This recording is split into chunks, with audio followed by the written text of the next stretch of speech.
Okay, mayong hapon sa tanan. So nako karon diri sa among church project, Rice Upland Denorado.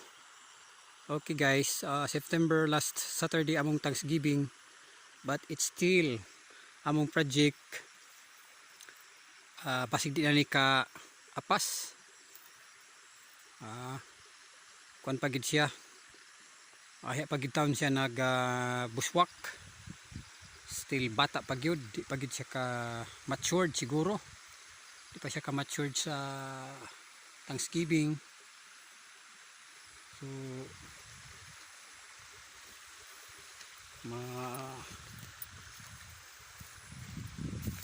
ma-let out ni. Ma-let out. Okay. So muna ang kasamtangang mga panghitabo sa mong church project. Oh. So gilang, God knows, and it is under of the control of our great God, the powerful God. So napala dito guys, no? Among church projects Upland Rice Denorado, humot di guys, no? Lami kanon, humot taingon na itong payagpaya guys, mga brothers and sisters in Christ among project. So ako lang gibyo o gipakita kaninyo sa amo nga mga ombitado nga mga visitors, pastors, church members, church leaders ninyo diha nga gusto mo anhi musalmot sa among Thanksgiving nga paghimuon sa December o sa September. Pero kung dili ni kapas among projects, basin among i-area o agdon kining among project nga Upland Rice Denorado.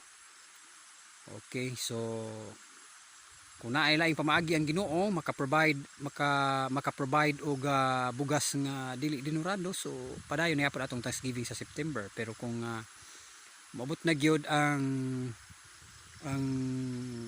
oras nga ating Thanksgiving na gyud nga wala pa gyud other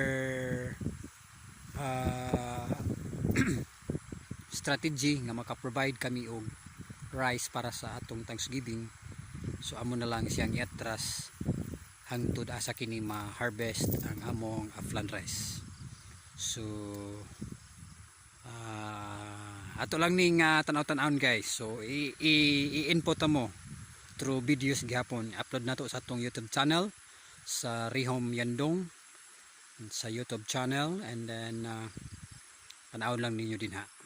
Okay, so muna to i-update tara mo kung unsay dagan sa atong projects, kung mo abot ba siya, harvest ba siya before ang schedule pizza sa atong Thanksgiving. So let's party. Okay, so let's party with our Upland Rice Denorado. So that moment, that days, so we will enjoy our co-members, co-workers, pastors, and leaders ng among mga bisita. So we welcome you all sa among Thanksgiving. So may hapon, o that's all. May hapon, and God bless sa ato tanan.